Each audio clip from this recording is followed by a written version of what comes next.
Colorado's COVID numbers may be getting warped by all the people trying to get tested before holiday gatherings. The state is signaling it may get involved in which patients get sent where. Getting places is what DIA is all about. It is also all about dining in and grabbing drinks these days, something you can't do anywhere else in Denver. And you want to know why. A restaurant owner tells us about his difficult choice after his county took a Wild West approach to the pandemic. A bipartisan push to close a loophole that allows some deaths involving police to escape investigation. And Colorado's last Republican governor has some advice after his state party got smoked like brisket.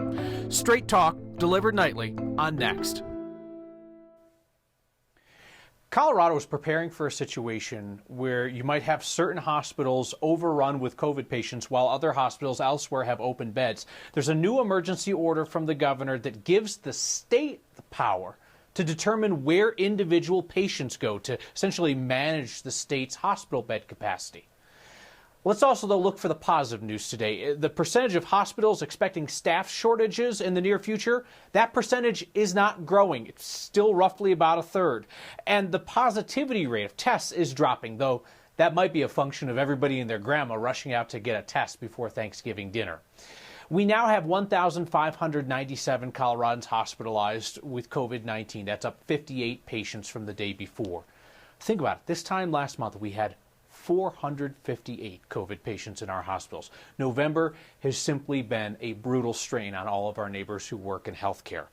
We're seeing what could be encouraging news with that positivity rate I mentioned. Yesterday's was just over 11%. Our weekly average is 11.8% after it hovered at 12.5% for most of last week. Now, it's possible that's just being diluted by asymptomatic people who are going out to get pre-holiday tests.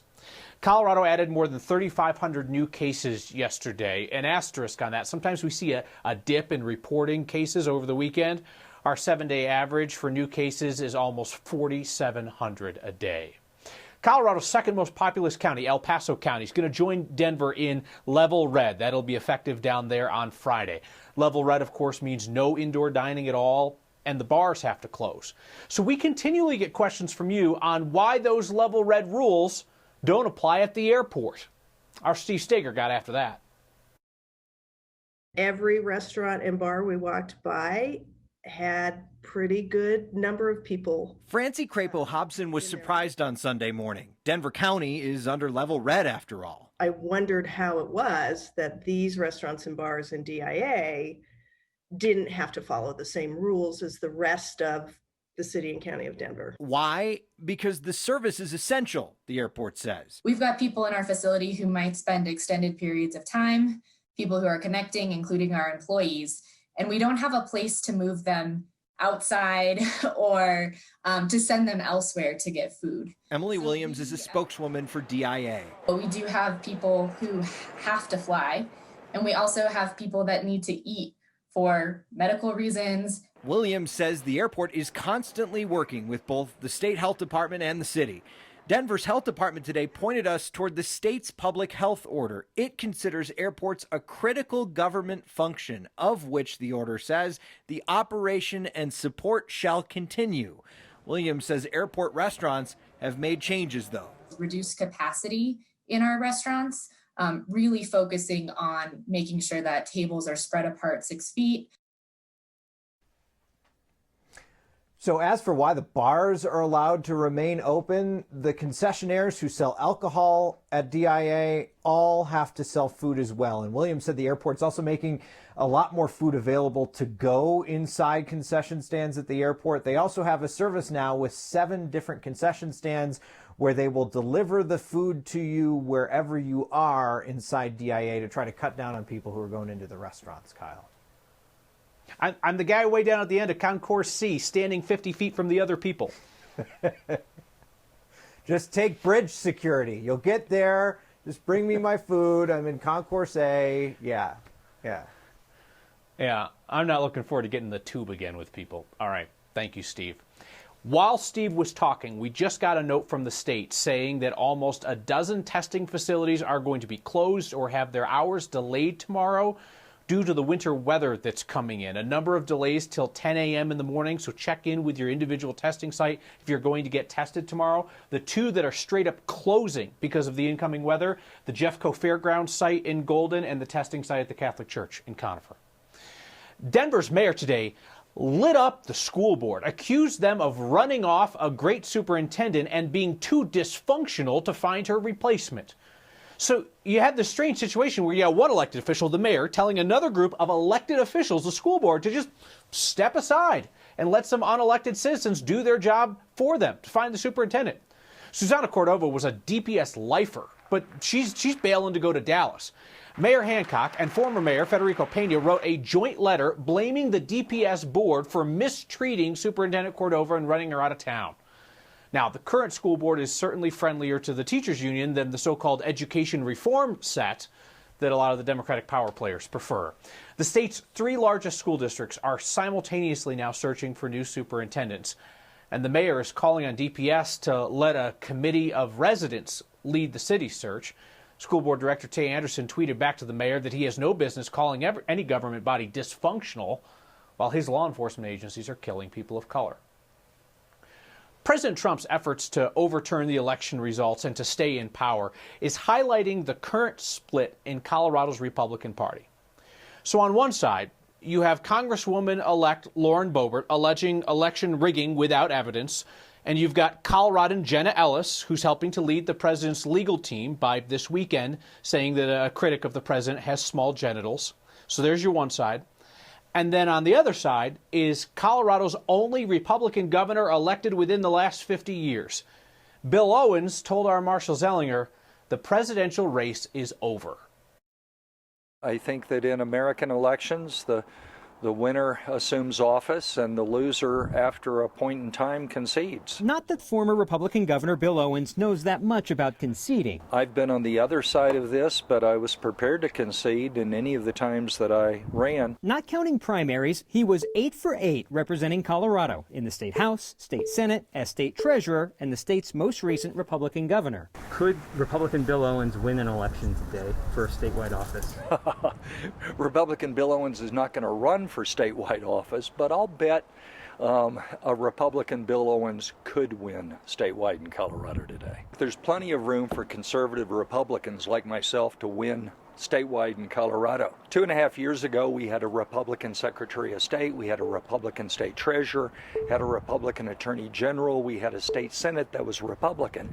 We've had a bad cycle, and I think 2022 is going to actually be a pretty good year if the Republican Party frames itself the way it should. How does he think the Republican Party should frame itself? With room for conservatives and moderates. He told me he's a conservative, but he wants to have a majority, and that means you sometimes have to move to the middle.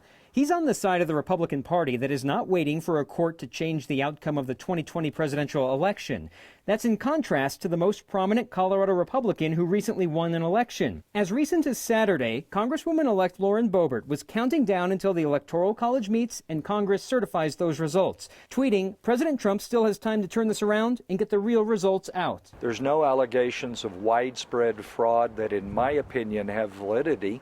And therefore, it's time to have the transition and move on to our new president. For Next, I'm Marshall Zellinger.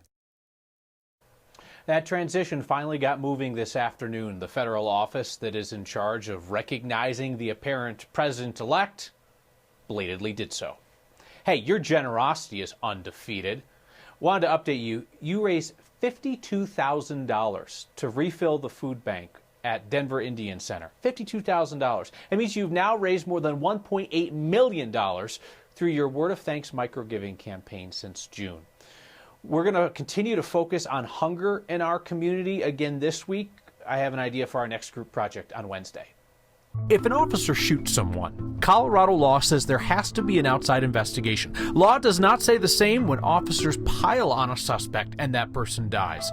Our investigation looked into that loophole and a restaurant owner's agonizing choice. You want them to be safe, you want them to be healthy, but you also know that they need to make a living. A county, ignoring the state's public health guidelines, forced that employer to make the decision and take the blame. Next.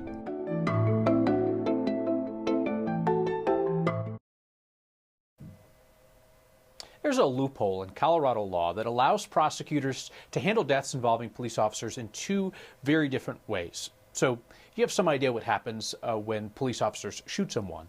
But then there's what happens when officers get on top of a suspect and that person dies. Chris Vanderveen started asking questions about that discrepancy more than a year ago. Tonight, as he continues his investigation, prone, he says a fix may finally be on the way.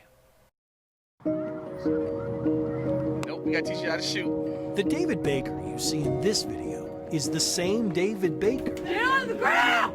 you see in this video at some point between here and there. Get on the ground! David's life and his mind changed. Police assumed drugs had something to do with it. This is a big mother. He's on something. The coroner would conclude in this autopsy report they were wrong. Restraint asphyxia killed a man in the middle of a mental health crisis. I wanted to hear what you found out. David's father, Timothy Baker, lives in New York. He found out what happened that night when a state trooper knocked on his door. And he's standing there with this pain look on his face. And he was like, is this the Baker residence? At the start, his son was clearly the aggressor, aimlessly attacking officers as they responded to a domestic call. Minutes later, however, as officers handcuffed him in this stairwell He is cuffed. and held him prone, they watched as he stopped breathing with at least 7 officers holding him down. We're getting a pulse, but I'm not feeling any breathing on there.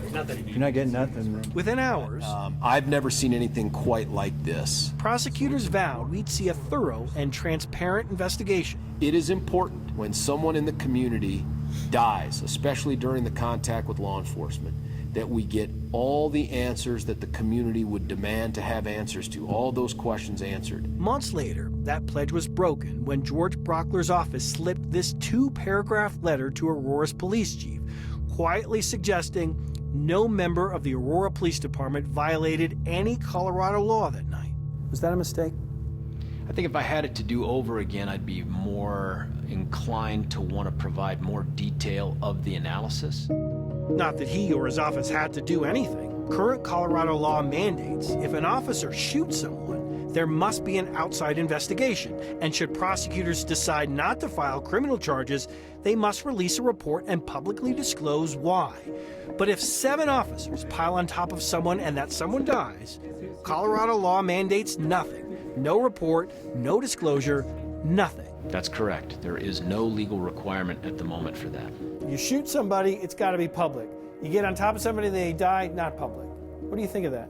I think if you're a public servant, everything you do should be public knowledge. That's what I think. Timothy Baker says, we found a massive hole in state law. But if there are any gaps, we need to address them, and we need to address them quickly. Representative Leslie Herod, a leading police reform voice at the state capitol, agrees. It's very important that we have transparency and we have it the entire process. She says she'll look into closing this loophole next session. She's likely to have an unexpected supporter, too, when it comes to how the state handles all officer-involved deaths. Do you think it makes sense to treat them the same way? I do. Brockler, a Republican, and Herod, a Democrat, agree on next to nothing when it comes to police reform. But I would say that Leslie and I are probably not bosom buddies on the best way to approach that. Their similarities are few. You'd be surprised. We both like chocolate ice cream. Is that it? But on this, they agree. And he said this is one area where he would agree with you. Good. This is the kind of thing that I think that you could find bipartisan support for sure. Is he still kicking down there and whatnot? Not really. If only to make sure the next time this happens, the public will learn more about why officers got on top of a person like David Baker. He looks unconscious. Good. For next, this is Chris Vanderveen. There's probably loose probes.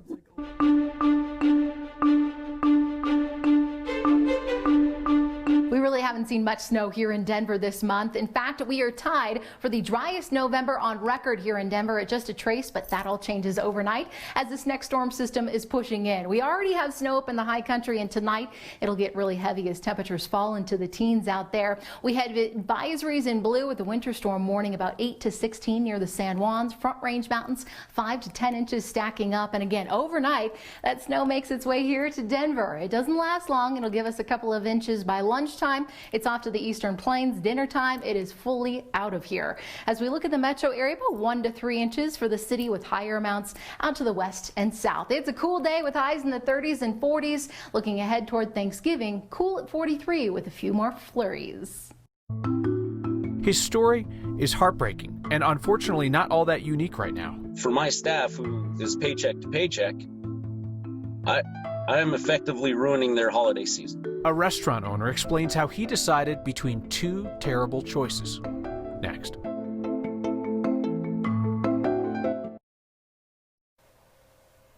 Weld County leaders refusing to enforce public health guidelines means that it falls to individual business owners to make the hard choices and to face the consequences. A restaurant owner told us his most difficult decision in 20 years in business was whether to stay open, provide income for his employees, but also potentially spread the virus. My name is Ryan Elmore.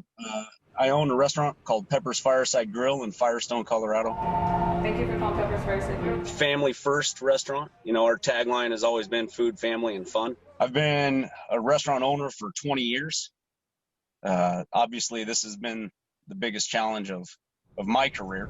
Last Thursday, news kind of came across from my team that, hey, we're just told basically we're shutting down the restaurant come Sunday. I've talked to the health department about that. The health department has effectively said, you know, it's your choice. It's a personal choice. Well, the state disagrees. To keep the doors open, we went straight back to what the state has said. Carry out. You can have outdoor dining. Having to do so also meant I was going to have to lay off probably 40 people. And I've been forced to now ruin my extended family's holiday season. It sucks. On Friday, I had 2 consecutive emails. One, basically blaming us for the upcoming shutdown. How do you look at yourself in the mirror knowing you've just ruined everyone's Christmas? That was immediately followed by someone saying, how dare you keep your doors open and put us all at risk? The struggle is real for us. We are faced with these kind of decisions that we don't want to make, and either side of it, we're wrong. It's about people first. And now this whole situation just stinks. You want them to be safe. You want them to be healthy. But you also know that they need to make a living.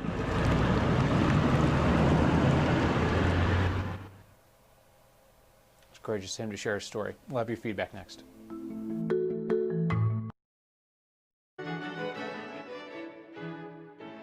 About a month from Christmas, you have to remember it's the thought that counts, which is our reminder that every year on Next we celebrate our holiday fails together when our best laid holiday plans go horribly and hilariously sideways. This could be the most epic holiday fail that you remember from your youth, or the one that you are about to whip up this Thursday and still don't know it yet. It's a lot more fun if you share it with people. Photos and videos if you can. Email next@9news.com or use the hashtag HeyNext on Twitter. We will share some of your favorite holiday fails that we get between now and Christmas time. In feedback tonight, MJ in Loveland thinks that I was wrong when I said that Bill Owens was the last Republican elected governor in Colorado in the last 50 years. It was the only one. We're getting right down to splitting dates, MJ, but Governor Love, John Love, won his last election November 3rd, 1970. So Owens is the last one elected in the last half century. See you next time.